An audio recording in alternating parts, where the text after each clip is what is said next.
Welcome home. We are WNST, AM 1570, Towson, Baltimore. We are Baltimore positive. This is one of my favorite weeks of the year, not being 0-1, although that's getting to be a little too common around here, being on the Ravens side of the fence. But anytime we play the Believe Land community. It's always fun to bring in my Cleveland Mafia. Made a lot of friends over these 35 years of running around doing this work here in our 27th anniversary. Tastiness is wrapping up this week. It's our top 7 things. And if like friends actually came in like Daryl Ruiter from Cleveland, Ohio, if you come into Baltimore and say, hey, where are you taking me to get me the best things? This is that list of things that I could get you. Some of them are a little bit seasonal as well. And of course, every time I'm in Cleveland, I try to see you, go to the Rock and Roll Hall of Fame and do all of that. But I tell you what, this Flacco thing, it never goes away. He's back again. The quarterback thing is back again. And every time I bring you on, it's, hey, what's going on with the stadium out there and all that? But I watched the Browns play on Sunday, Daryl. They played well enough to win, and these Flacco interceptions were literally giveaways by receivers that tossed the ball up to secondary members of the other team. Flacco's playing well enough to beat the Ravens right now. He really is. Well, I don't know if he's playing well enough to beat the Ravens. I watched that game in Buffalo Sunday night. The Ravens play a little different brand of football than the Browns do, and they're a little better at the sport than the Browns are. But you are right. Joe Flacco played well enough to beat the Bengals on Sunday, no question about it. Threw for nearly 300 yards again, which we're accustomed to seeing Browns quarterbacks struggle just to crack the 200-yard barrier in a game, and he threw for 290 on Sunday. The completion percentage was outstanding. Did not get help from his receivers. A lot of dropped passes, as you alluded to. He had 2 go off receivers' hands and land into the laps of Cincinnati Bengal defenders. So most unfortunate there. And another big reason they lost the football game was their kicker, Andre Schmidt, who replaced Dustin Hopkins, the incumbent, the veteran. So he missed the PAT. He missed a 36-yard field goal. And quite frankly, at this level, when you're talking about 36-yard field goals, that's just inexcusable. You cannot have that happen. So Joe Flacco we'll see how long the leash is here in Cleveland for him, Nestor, because he's got Dylan Gabriel breathing down his neck, the rookie third-round pick that at some point this year the organization does want to take a look at for an extended period of time. But if Joe Flacco plays the way he did against the Cincinnati Bengals going forward, including this weekend in Baltimore, I got to tell you, Dylan Gabriel's going to be waiting a while to see the football field. Daryl, we're talking about kickers and quarterbacks, right? I mean, we've had the Justin Tucker saga here. And honestly, because of the way the Ravens do business and suppress information, I'm one of the few people talking about a 10-game suspension when guys like Rashee Rice only got a 6-game suspension. So we tell you whatever Justin Tucker did, it wasn't good. But and remember, Deshaun Watson's settlement was for 11 games. Yeah, and you've dealt with this. I had John McClain on from Houston last week on the exit, and you've dealt with the Shedeur Sanders thing. I mean, even the Philadelphia game start the season, they're spitting on each other, and that gets a Dallas, Philadelphia. I mean, Lamar got pushed in the stands and pushed a guy in Buffalo, got hit in the head. I mean, like the off the field thing here is as much as X's and O's, let alone stadium issues and Modell laws and rules and things that you got going on there. It's quite the as the world turns drama, but your quarterback seat and knowing you for a couple decades now and going back to all the names of the guy that would sit in front of me in the press box there would change the names on the back of his jersey every, 12 games or whatever. Flacco's certainly not the long-term solution here, and I love Joe, and Joe gives great press conference, and I guess because of my relationship with him, you wind up on my timeline every time Flacco says something in training camp. I know exactly what Joe is doing, but how is Joe? Give me the story of all this, because the Shedeur Sanders thing was the biggest story in the entire draft weekend, and it wound up in Cleveland, and then Joe winds up in the middle of it, and the Deshaun Watson thing is he's making all the money, and has nothing to do with much, right? Like, it's the craziest thing ever that the quarterback thing is your controversy, but the kicker became the controversy this week. Yeah, look, I think there's a chance Deshaun Watson actually plays a football game this year before Shedeur Sanders does. They don't want to play him right now, mostly because they don't feel that he's ready. They do not want to put him in a position where they feel like he's not going to be successful. And he's the lightning rod, right? I mean, he is the content generator. He's the one that people flood social media. If you say anything negative about him, it just just becomes a cesspool. His popularity is right now unmatched. The highest selling jersey in the National Football League as far as the rookies go.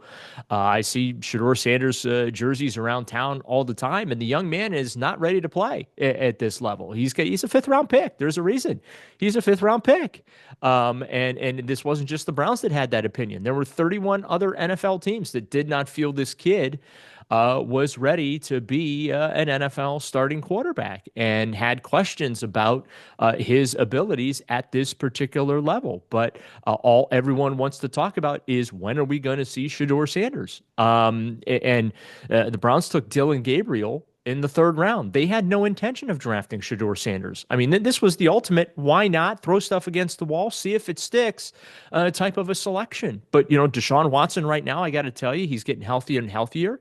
He's posting videos on the regular on Instagram and his social media channel showing him working out at the Browns facility. He's in the indoor throwing the football around, working on his footwork and things like that, and testing that now twice repaired Achilles that he had sewn back together twice in over a 3 month stretch from last fall to early in January of this year.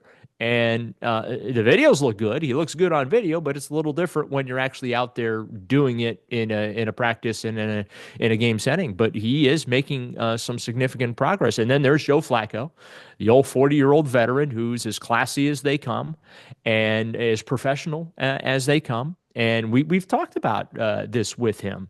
This notion that he's on a short leash, that this is not a permanent solution, that right now he's not slated to start all 17 games. And, we've asked Joe about that. And he said in training camp, he goes, listen, I'm not worried about that. And I'm not even trying to rekindle what I did in 2023 for this franchise, which, was phenomenal. But now I'm focused on today, focused on what I can control, and if I go out there and do my job, I don't really have to worry about anything. And it's just such a very mature answer. From a guy who has been around and seen just about everything there is to see in the NFL, and he is at the point of his career, which, let's be honest about it, better days are behind him. He's on his last life and limb from a football standpoint. This very well could be his final chance, and he's really determined to try and make the most of it. And if you watch Sunday's game against Cincinnati, he looked really good, threw the football well. That's what I thought. He didn't look slow or old, or he looked like, and who else looked good? Aaron Rodgers, right? Like, in the division, watching the Steelers, do enough to win. Jalen Ramsey starting fights and making plays. And I'm thinking, and they're always trouble for you, for me, for us, for everybody, Cincinnati too. And then I watch Cincinnati play, and I watch Schwartz's defense fight. I watch them, sort of contain Burrow at various points. And then there was a point where, like, Burrow threw the touchdown pass into the right side of the end zone, maybe second quarter, and there was nobody around the receiver. And I looked at my wife, because it's red zone. It's all over the place, right? And commercials. And I looked at my wife, and I'm like, well, the Browns defensive coordinator must not be too happy. Oh, it's Jim Schwartz. I'm like, oh, that's right. Jim Schwartz is the defense coordinator there. He must not be too happy. But I would think, look, you're never happy when you lose a football game where kicker misses a couple of kicks, wide receivers give the ball away for Flacco. We're sitting here today discussing, and Joe would love this. And by the way, I shared your Facebook thing about 3 weeks ago when Joe's like, I don't want to ask, you have people asking why I'm playing. I want to show them why I'm playing. And I love that he used that quote back in July or August, whenever it was. I know you were standing there when he said it. And then he went out on Sunday. And then, I got 8 games on at the same time, and they're all over the place. And the ones I care the most about were the Browns and Bengals and the Steelers and the Jets, because I've been doing this for 30 years, and I'm trying to keep an eye on all of them. And I'm thinking to myself, Joe's doing okay. And then I leave the room. My wife's like, hey, Flacco just threw a pick. And I came in. I'm like, oh, Joe. Yeah, because I've seen Joe throw picks, right? I Right. mean, Joe's dad's seen Joe throw a pick. I come in and I'm like, why are you yelling at Joe? He hit the guy between the and the three, and the ball went up. So I'm thinking Joe played okay, and I'm a staunch defender of Joe, if you can't tell, because you know what I like, Daryl, and this is where I get to poop upon you and all Cleveland. I like guys that win Super Bowls for my town. And when they do that, they're good with me for life. You know what I'm saying? So so, it is a weird thing that he's still playing. It really is, and it's even weirder the way they lost in Buffalo, and now they have to go beat him on Sunday. And there's a ghost of Joe Flacco coming in. And by the way, Myles Garrett's pretty good, and the Browns always play this game tough. So just to think that like it's the biggest spread of the week and all that, hey man, I don't bet against Joe Flacco because I've watched him because he's coming back again. Well, the worst thing that happened to the Browns wasn't the loss to the Bengals. It was watching the Ravens give away that 15-point fourth quarter lead and lose, because that's going to be a very angry football team Sunday. And then, of course, as you alluded to, they're going to be doing the rub Cleveland's nose in their 2 Super Bowl championships and all the Hall of Famers that Ozzie Newsome drafted for them.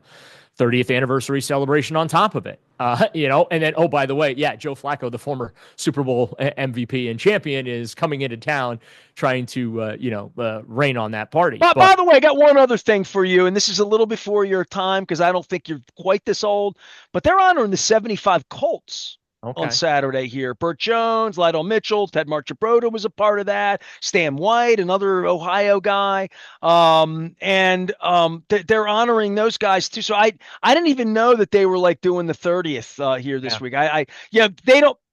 I'm off their press list, Daryl. After buying tickets and traveling the world for all my life, they don't fill me in on things like that. But yeah, it is something. The Cleveland Baltimore. I had Reg Eye on earlier just because we did Ripken last weekend, right? And Yeah. then Reg Eye, of course, brings up Tony Fernandez and Armando Benitez. I mean, that whole the Bermuda Triangle of all of this, if you want to throw Indianapolis in to this, is really something about how it would feel to be a Browns fan. I mean, every time you play the Ravens, like I'm 30 years into this, I have incredible respect for all of it. Stealing the team, what the team represents, what the team's become, what your team's become. And every year we get together twice, we measure this thing.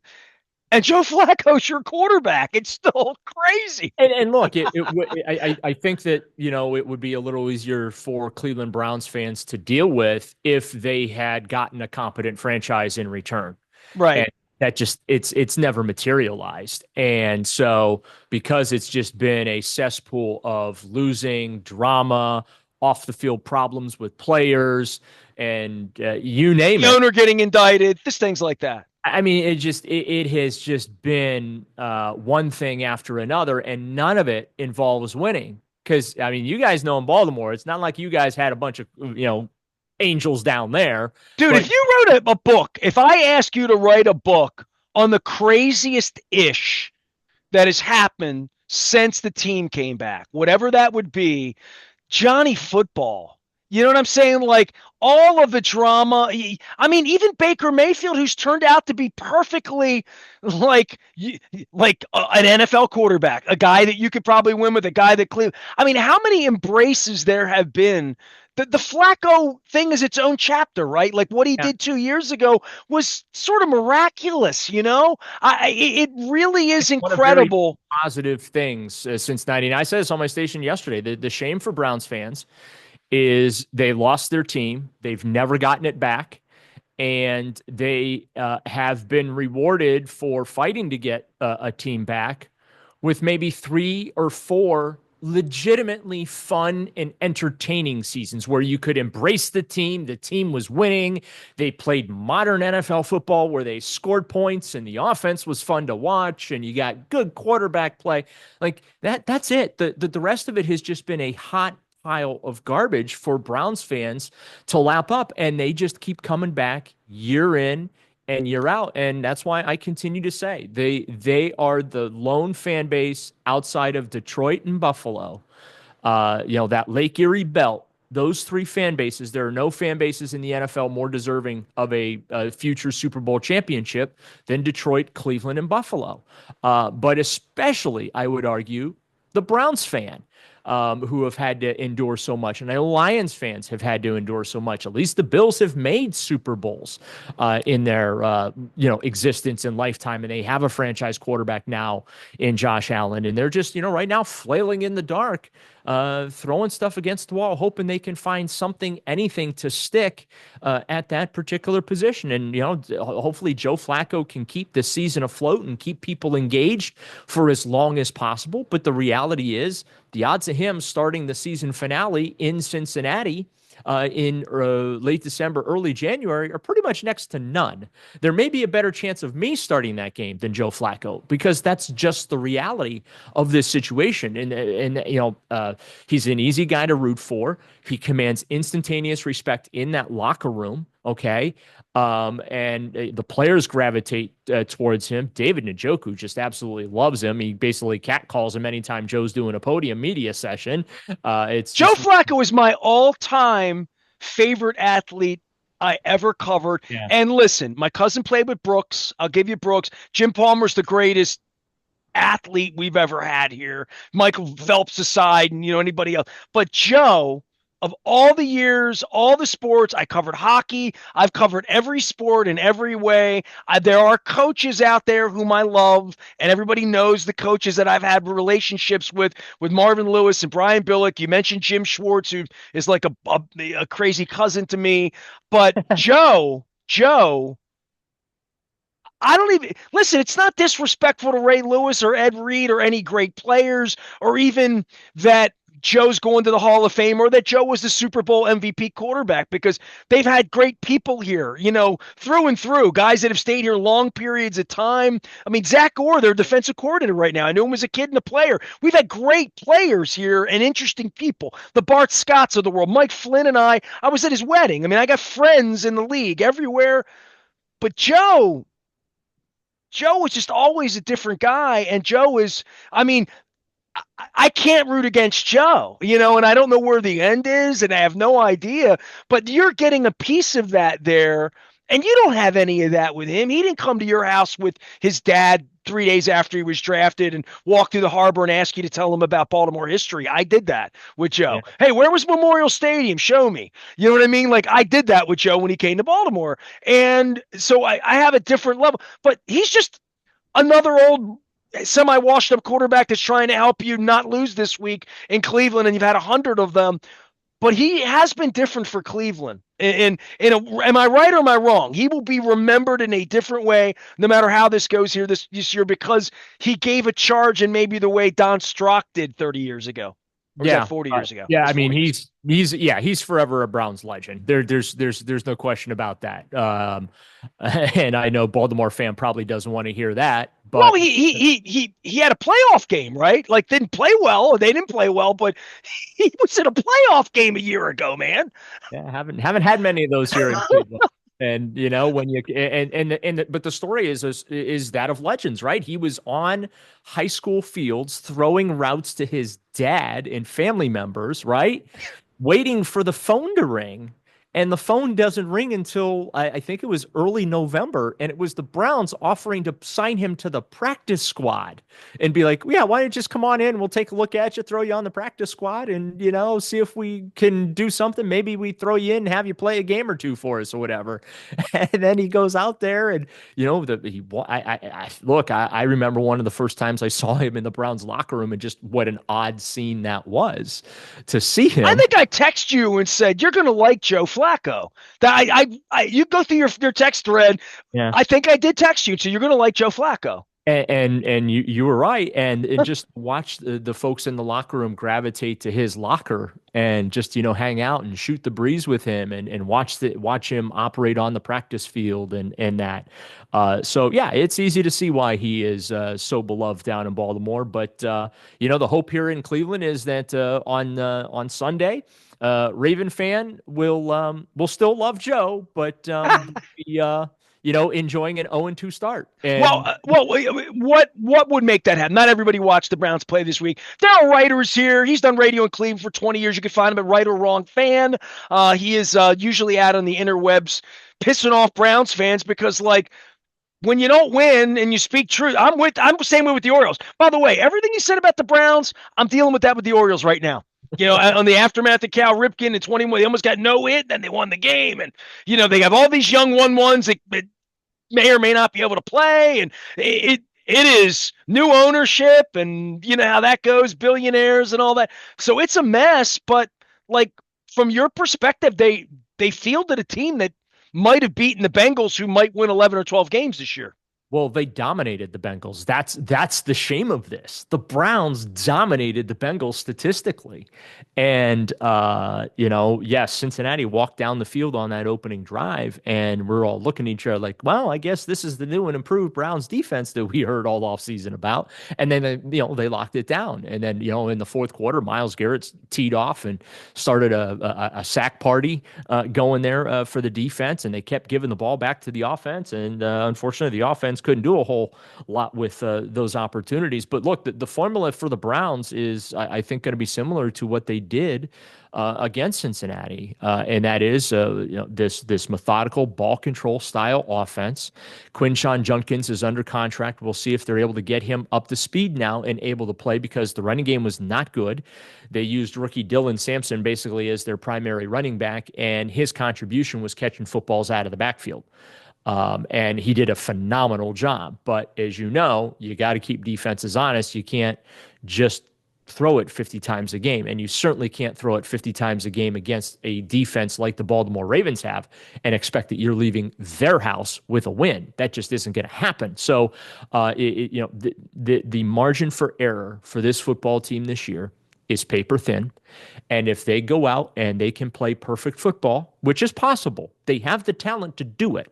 If they can go out and catch the ball, if they can make their kicks, if the defense can play with the same level of intensity and success that they had against the Cincinnati Bengals, then yeah, I got news for you. Raven fan going to leave that stadium very unhappy on Sunday. But again, that's asking a lot of this Browns team. Myles Garrett, usually when guys say, I want out of Cleveland, they get out of Cleveland, whether it's Odell Beckham, whoever it is. They even get out of Dallas if you're Micah Parsons, right? Like, if you make enough of stink, and we had that issue here with Lamar a year and a half ago about whether he was going to, should I stay or should I go, like a Clash song. The Myles Garrett thing, I thought, he gone, dog, and,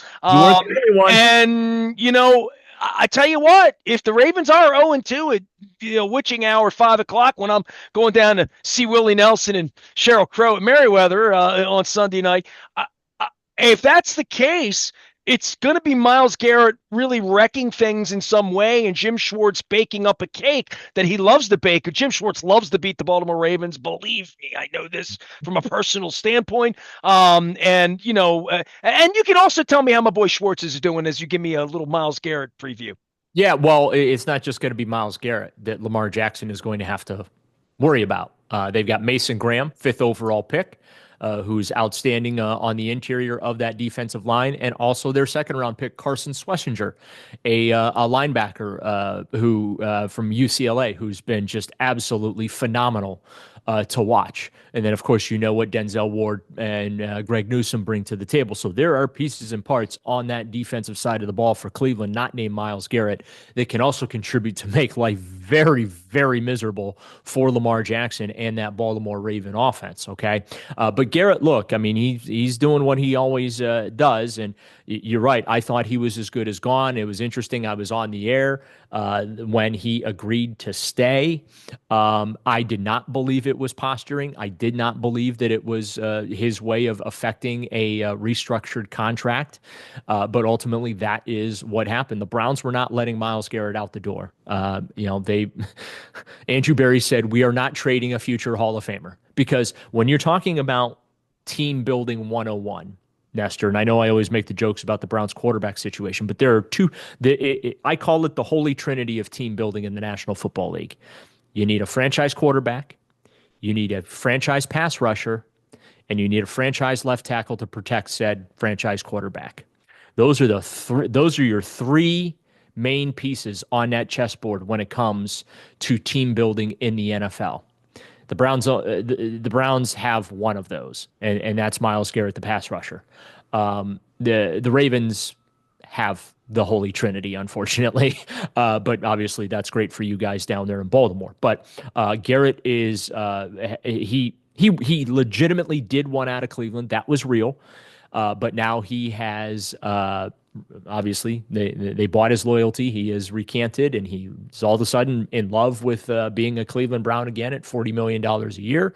And he also he reset the market for pass rushers in the NFL as well. Look at the contracts that have been signed since then, including the Michael Parsons deal. So, he's, I think, a little proud of that. We talked to him on Friday about that and how, Well, he wasn't not going to be playing football this week, right? Like, I don't know where the edge is for all these guys. And certainly the Jerry Jones, Micah Parsons things, the timing of it, no one covers the league better than you, Daryl. You know all of the timing of this. And being in Cleveland, the cesspool there, you know all the weird esoteric cut dates and roster cap dates and like all that nerdity that you've done.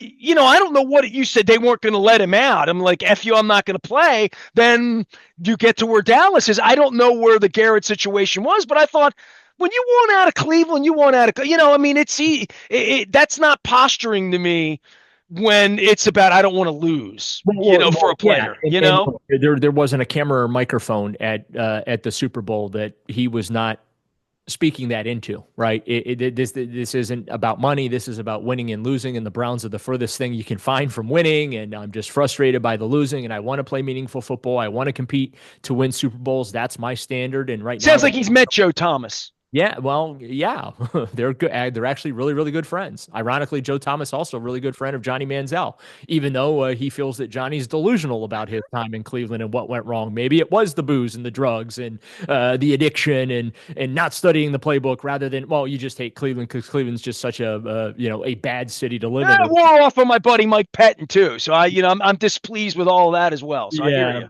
you. But no, so the fact that they got Myles back on board with a new contract and got him and he even admitted, he said in his I guess you can call it restructuring press conference, if you will, his extension press conference, he acknowledged, hey, I had no leverage. My only leverage was going to the media asking for the trade. They had the leverage because I was under contract for a few more years, and oh yeah, they had the checkbook, and they broke open the checkbook. They recognized his value to the team. He's the all-time franchise sack leader. He is the greatest pass rusher the Cleveland Browns have ever had on their roster, and that goes all the way back to the inception of the franchise in 1946 and all those NFL championships that they used to win way, way back in the day that the league no longer really even recognizes and people don't realize actually happened.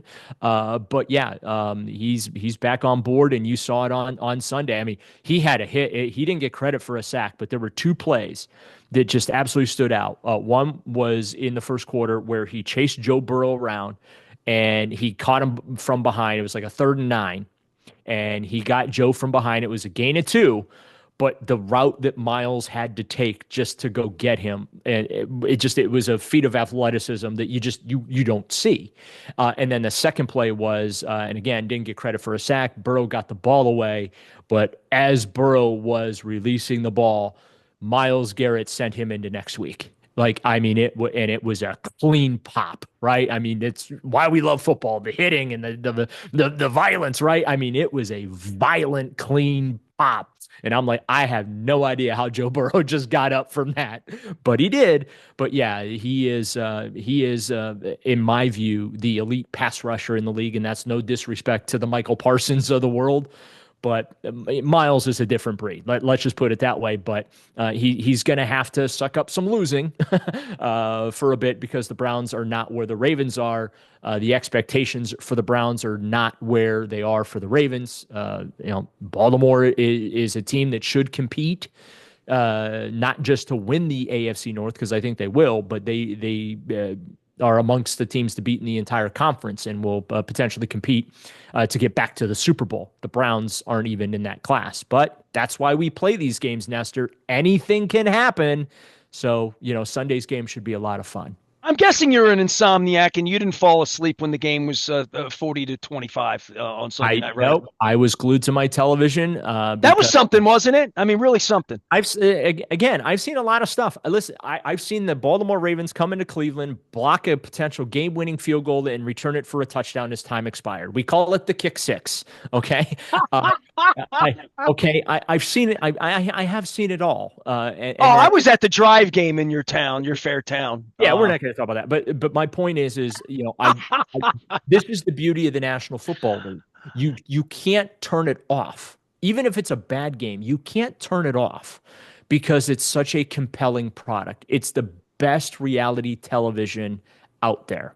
Okay, it's better than all the Love Shack, whatever it is. These Love Island and all this other nonsense, right? Marry Me in 3 days or Marry Me Blind shows and all that kind of stuff. I'm going to miss Ozzy's show and Hulk Hogan's show. I got to tell you, reality. There is no greater unscripted reality television drama better than the National Football League. So no, I did not turn that game off, and well, right now it's the game of the season. I know we're 1 week in, and weren't a lot of great games per se in week one, but I think that as we get through the end of we go through the season, Nestor, and we get toward the end of it, we're going to look back on that week one game between Baltimore and Buffalo, and keep that up there as one of the more impactful, entertaining games of the year. And I don't think anyone in Cleveland shed a tear at the final score either.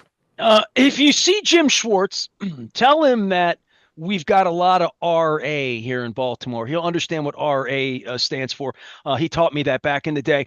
Jim Schwartz with a homecoming, Joe Flacco with a homecoming, and the Cleveland Browns coming to Baltimore. And we're celebrating 30 years of stepping all over the Modell traditions of Cleveland. And we'll see how the football game goes. I'm not cocky about the Ravens. I've seen them blow too many leads to think that and make too many mistakes. But I tell you what, from the Browns' perspective, you're getting an angry version of the Purple Birds here this week. And hey, what's going on with the stadium out there, the Modell Law and all that? Give me a 30-second update on that. I don't want to hold you all day. Yeah. Basically, the Browns are moving full steam ahead with the project right now. Last-ditch effort by the opposition to the project. What is interesting is the FAA signed off on the building schematics because it is near Hopkins Airport, and they obviously have to sign off. But the Ohio Department of Transportation has decided, no, it's too tall. It's still 56 feet too tall, even though there are smokestacks from factories around the airport taller than what the Browns plan to build the new dome. And so that is a major hurdle that has been thrown at the Browns. Basically, it is a last-ditch effort by the opposition to try and derail this $3.5 billion project. The county executive is because the city doesn't want to lose the football team. And here's the thing, though. The mayor deep down does not care. I know that for a fact. I have text messages from sources in city government who have told me, Daryl, Mayor Bibb doesn't care if the Browns stay or go. He just doesn't want to look like the bad guy. And, well, he looks like the bad guy because he just looks incompetent. And as somebody who's an actual resident of the city of Cleveland, I can speak volumes to the incompetence of Mayor Bibb, who is going to win re-election this year in a landslide because nobody decided to really oppose him seriously on the ballot. But, yeah, so the Browns are still trying to move forward with that project. They got the state funding, the $600 million contribution. There is there is a lawsuit that got filed about that because the state said we're going to use a $4 billion plus unclaimed funds fund to do that, while also putting in there, hey, by the way, if you still have unclaimed funds, you can get your money back. But basically, it's unclaimed funds from 20 and 30 years ago that's been sitting collecting dust. They had a specific dollar figure, and not just for the Browns. The Cincinnati Bengals are going to get a bite at that apple. The Columbus Blue Jackets are getting a bite. Basically, all the pro sports teams in the state of Ohio will have an opportunity to get a bite at this new fund that got created. It's just the Browns got the first big piece of it. So there is a lawsuit challenging, I guess, the constitutionality of the state being able to absorb unclaimed funds as state property and things like that, which the law in Ohio is very, very clear.